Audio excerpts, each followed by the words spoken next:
여러분도 행복하십니까? 안 행복하신 것 같아요. 행복하십니까? 그러면 그동안 가지고 있던 불만은 어떻게 하시겠어요? 어떻게 그 불만을 지워버리시겠어요?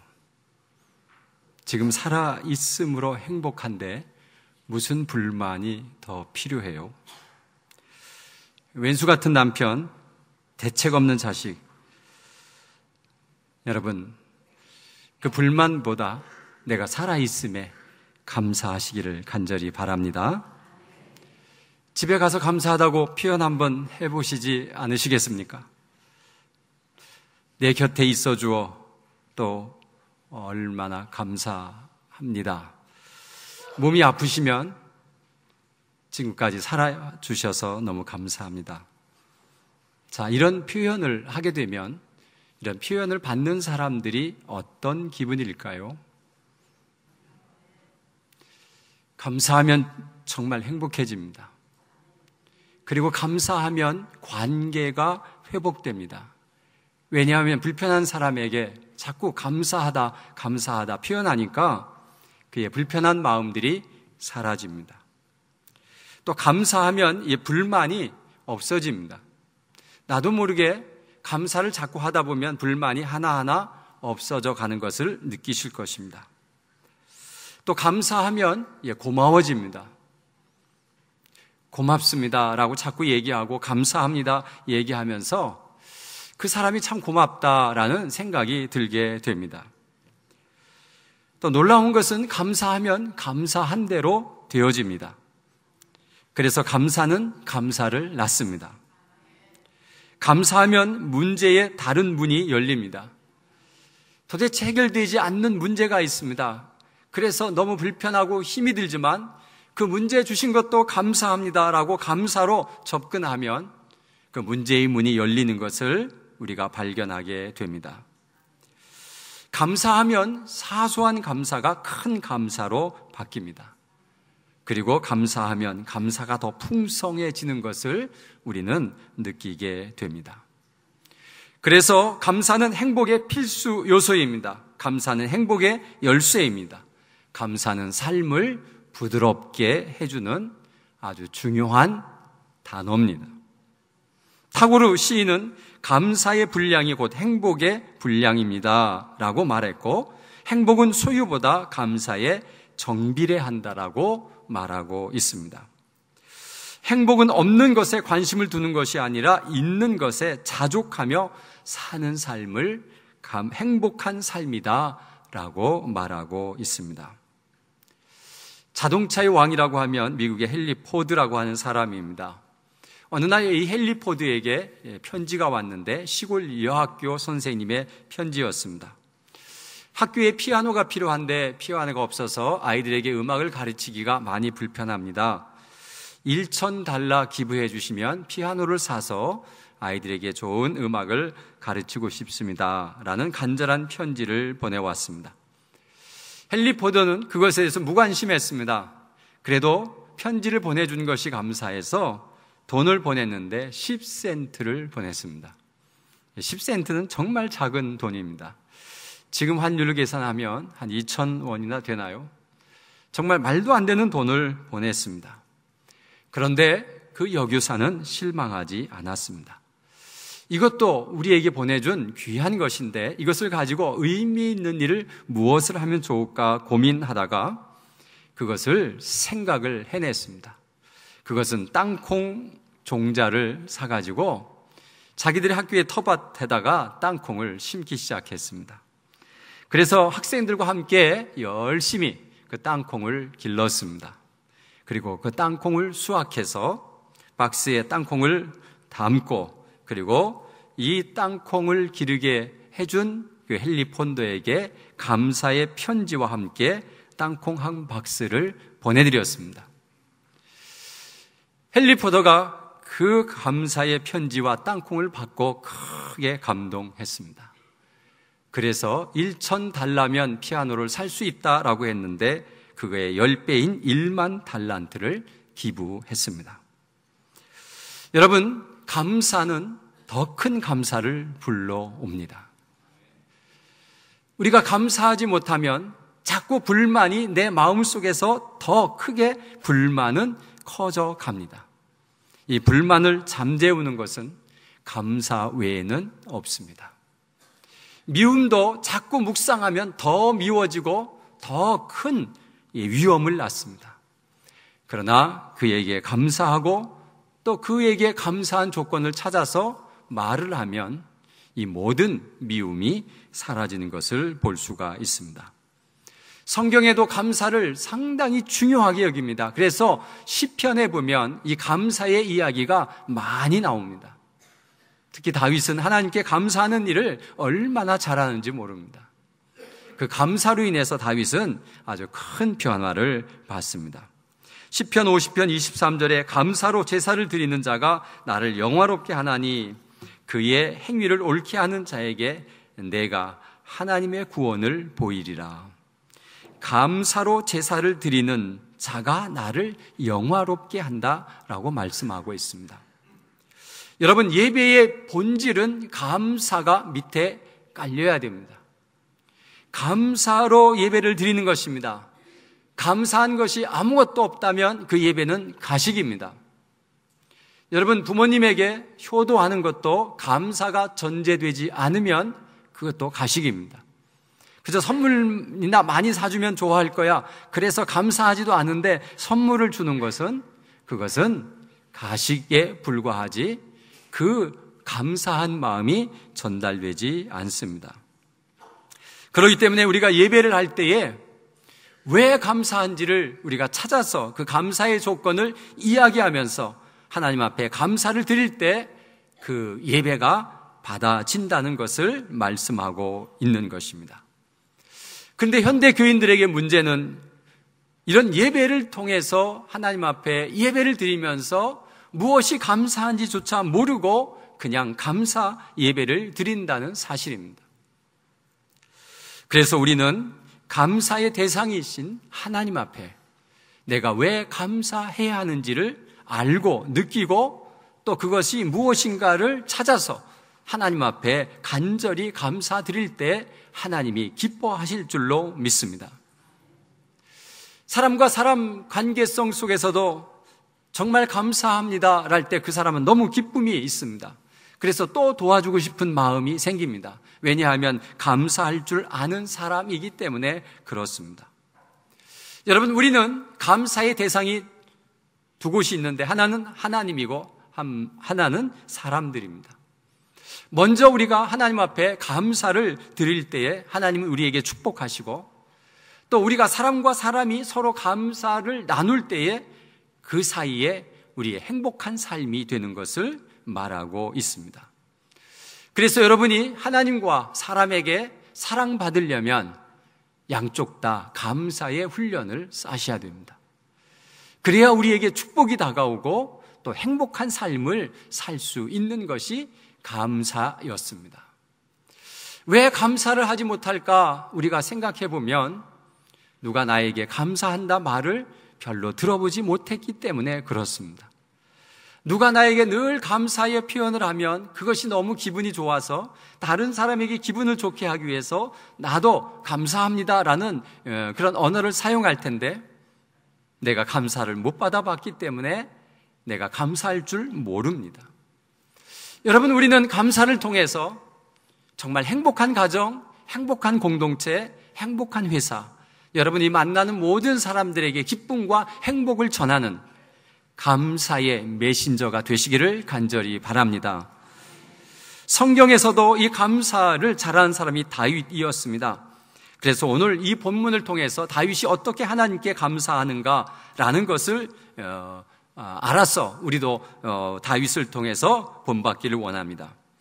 첫째, 자신이 감사해야 하는 이유를 세 가지를 들었습니다. 그것은 오늘 본문의 1절에서 3절까지의 말씀입니다. 원수로부터 승리를 하심이라는 감사를 드립니다. 오늘 그 본문에 보니까 1절에 이런 본문이 있습니다. 내 원수로 하여금 나로 말미암아 기뻐하지 못하게 하심이니이다. 자, 이것은 원수와 대적에서 승리했다라는 것입니다. 왜냐하면 원수가 나로 인해서 기뻐하지 않는 것이니까 내가 이긴 것이죠. 근데 다윗은 그게 많았습니다. 첫 번째로 골리앗과의 싸움에서 다윗이 승리했습니다. 정말 말도 안 되는 상대였지만 다윗이 이겼습니다. 그래서 이것은 하나님께서 해주신 은혜다라고 생각하고 하나님 앞에 감사했습니다. 또 자기를 아들로 삼을 정도로 자기를 정말 좋아했던 왕 사울이 다윗을 싫어하기 시작하면서 다윗을 죽이려고 했습니다. 그런데도 다윗은 사울을 건들지 않았습니다. 죽일 수 있는 가까운 거리에서 자고 있는데도 다윗은 손을 대지 않았습니다. 그저 옷자락만 잘라왔습니다. 그의 부하들이 죽여야 된다고, 여기서 끝을 내야 된다고 말했지만 하나님이 기름 부어 세우신 종을 내가 함부로 손댈 수 없다라고 끝까지 사울을 건드리지 않았고, 다른 사람에게도 사울을 죽이지 말라고 당부했는데 다윗의 부하들이 그만 사울을 죽이고 말았습니다. 또한 압살롬이라고 하는 자신의 아들이 군대를 만들어서 자신을 공격해 올 때 다윗은 너무 마음이 아팠습니다. 내 아들 압살롬아, 내 아들 압살롬아 하면서 그가 압살롬을 그리워하면서 어떻게 아들이 아버지를 향해서 창을 들이대는 이런 일들이 어떻게 일어날 수 있을까? 그래서 너무 슬퍼했습니다. 그리고 많은 부하들에게도 절대로 압살롬을 죽이지 말라고 그렇게 당부했는데도 부하들은 이 압살롬을 죽이고 말았습니다. 이런 경험을 싼 이 다윗은 원수로부터 승리를 주시는 하나님이시다는 그 이유, 그래서 내가 감사할 수밖에 없다고 하는 그 이유를 오늘 1절을 통해서 말씀하고 있습니다. 또 한 가지는 병고침에서 주심이라고 하는 병고치는 놀라운 감사가 있습니다. 2절에 보니까 내 하나님이여 내가 주께 부르짖음에 나를 고치셨나이다. 다윗이 무슨 병에 고생했는가는 성경에 기록이 거의 없습니다. 그래서 무슨 병이 나았는지 모르지만 자신이 주님 앞에 열심히 기도해가지고 고침을 받았다. 그래서 나는 감사한다 라는 조건을 내세우고 있습니다. 또 한 가지는 죽음 앞에서 끌어내어 살리셨다라는 것입니다. 3절에 내 영혼을 수올은 지옥, 또 죽음 이런 데서 끌어내어 나를 살리사 무덤으로 내려가지 아니하게 하셨나이다 라고 감사의 표현을 했습니다. 다윗은 정말 죽을 고비를 참 많이 넘겼습니다. 사울에게 죽을 고비를 많이 넘겼고요.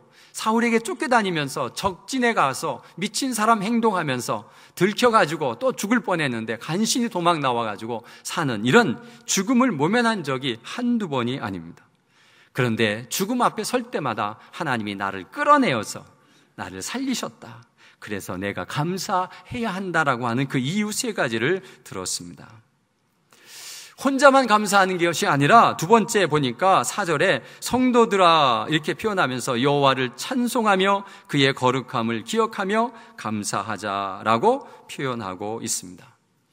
자신만 감사하는 것이 아니라 자신을 알고 있는 모든 백성들에게 우리가 함께 감사하자. 하나님은 이렇게 능력이시고 하나님은 우리에게 좋은 것을 허락하시는 하나님이시다. 그러니 우리가 함께 감사하자라고 성도들을 함께 감사하는 것을 볼 수가 있습니다. 자, 사랑의 하나님은 어떤 분이냐? 노여움은 잠깐이고 그의 은총은 평생이로다라고 말하고 있습니다. 하나님의 노여움 살 수가 있습니다. 그러나 그 노여움은 금방 지나간다. 그러나 그의 은총은 평생 동안 하나님이 은총을 베풀어 주신다라고 하는 이 말씀을 이 다윗은 백성들에게, 성도들에게 지금 말하고 있습니다. 그래서 우리는 그 하나님께 감사해야 한다라고 말하고 있습니다. 또 한 가지는 저녁에는 울음이 깃들지라도 아침에는 기쁨을 주시는 하나님이시다라는 것입니다. 하루를 살아보니까 일이 안 되고 너무 힘들고 너무 지쳐서 죽고 싶다 이런 우울한 마음을 가지고 있지만 그래도 아침이 되면 눈을 뜨고 그래도 살아야지 않겠나라는 생각을 가지고 다시 기쁨을 가지고 삶을 영위하는 우리의 삶은 이것은 하나님께서 주시는 은혜였다라는 것을 말하고 있습니다. 여러분, 우리가 함께 하나님 앞에 감사해야 할 이유는 하나님은 노여움은 잠깐이고 평생 동안 우리에게 은총을 베푸시는 하나님이며 우리가 슬픔을 당한다 할지라도 잠을 자고 일어나면 기쁨을 주시는 하나님이기 때문에 그 하나님께 다가가고 그 하나님께 감사하는 것이 우리가 해야 할 사명이라고 말씀하고 있습니다. 또 세 번째는 이 모든 것이 다 주의 은혜입니다 라는 표현을 합니다. 그것은 6절에 보니까 내가 형통할 때에 말하기를 영원히 흔들리지 아니하리라 하였도다. 나는 하나님이 이렇게 보호해 주시고 또 죽음에서 건져주셔서 너무 감사해서 내가 아무리 형통하고 왕이 되고 잘 나가도 나는 여호와를 절대로 버리지 않고 영원히 흔들리지 않는 신앙을 갖겠다 다짐을 했습니다. 그래서 7절에 보니까 여호와여 주의 은혜로 나를 산같이 굳게 세우셨더니 라고 했습니다. 여호와께서 나를 산같이 든든하게 세워서 요동하지 않고 하나님을 잘 섬기는 사람으로 하나님께서 은혜로 나를 세우셨습니다. 그런데 주의 얼굴을 가리움에 내가 근심하였나이다 이런 표현을 합니다. 나는 하나님 앞에 잘 섬기겠다고 다짐하고 굳센 의지를 가지고 내가 마음을 먹지만 하나님께서 얼굴을 돌려버리니까 그때부터 나는 방황하고 근심에 쌓일 수밖에 없는 존재다라는 것입니다. 나는 열심히 섬기겠다 하는데 하나님은 나는 아니다라고 말해버리면 그의 인생은 너무나도 슬프고 근심에 쌓일 수밖에 없다는 것입니다. 여기서 표현하고자 하는 것은 내가 그렇게 주님 앞에서 변하지 않는 믿음을 갖겠다라고 하는 그것도 하나님이 붙들어 주셔야만이 된다는 사실, 그것도 하나님의 은혜입니다라는 사실을 지금 고백하면서 내가 흔들리지 않는 이런 믿음 주신 것도 하나님이 주신 은혜 때문에 그렇습니다라는 표현을 하고 있는 것입니다. 그러면서 6절, 7절에 세 번째로 이 모든 것이 주의 은혜입니다라는 고백을 합니다. 정말 하나님께서 주신 은혜, 모든 것이 은혜다라고 우리에게 말씀하셨고, 지금 세 번째 말씀드렸고요. 네 번째, 내가 살아있을 때에 주님을 찬양과 감사를 드리고 싶습니다라는 것이 8절과 11절의 말씀입니다. 내가 살아있을 때에 주님을 찬양하고 감사를 드리고 싶습니다. 여러분, 내가 무덤에 내려가면 피가 무슨 유익이 있습니까? 피는 생명입니다. 그래서 피를 먹지 말라고 합니다. 여러분, 내가 무덤에 죽어버리면 내가 생명이 있는 것이 무슨 유익이 있습니까? 다 쓸데없는 겁니다. 그러니 내가 살아있을 때 하나님 앞에 감사하고 찬양을 드리고 싶습니다. 또 죽어 흙이 되었는데 어떻게 찬양하며 진리를 선포할 수 있습니까? 라고 9절에 말하고 있습니다. 나는 살아서 하나님께 찬양과 감사를 올리고 싶습니다. 그러니 나를 지켜주시고 이끌어 주시옵소서. 나는 하나님 앞에 마음껏 감사와 찬양을 올려드리고 싶다고, 그래서 내 생명을 보존해 달라고 지금 하나님께 간구하는 것입니다. 그리고 내게 은혜를 베풀어서 도와주옵소서라는 기도를 합니다. 정말 하나님 그 은혜를 주셔서, 은혜를 베푸시어서 나를 도와주시옵소서라고 말하고 있습니다. 정말 우리는 도움이 필요한 자들입니다. 하나님의 도움이 없으면 우리는 방황하고 힘들 때가 한두 번이 아닙니다. 그래서 하나님의 은혜를 간구하며 하나님 내게 은혜를 베풀어 주시고 나를 좀 도와주세요. 그렇게 우리는 기도해야 됩니다. 자, 그럴 때 하나님은 어떻게 다가오느냐 하면 슬픔이 변하여 춤이 되게 하신다라고 오늘 말씀하고 있습니다. 11절의 말씀입니다. 여러분, 슬픔은 어떤 표정입니까?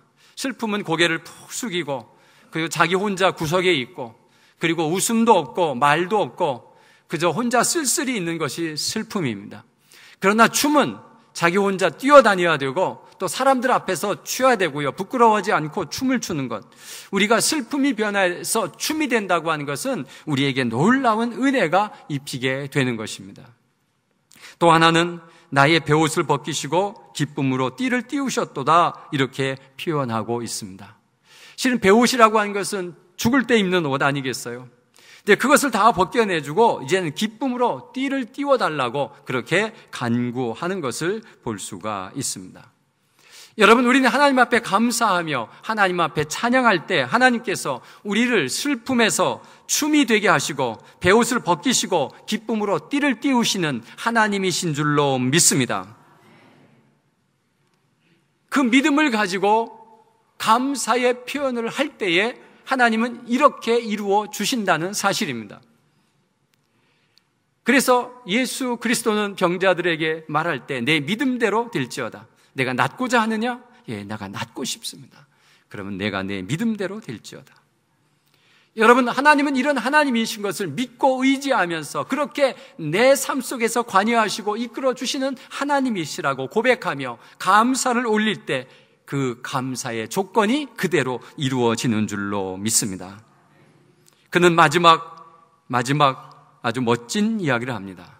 내가 주께 영원히 감사하겠습니다. 영원히 감사하겠다는 것은 이 땅에서뿐만 아니라 영생함에 들어가는 그 감사의 표현을 하는 것입니다. 여러분, 그 감사가 우리의 고백이 되어야 됩니다.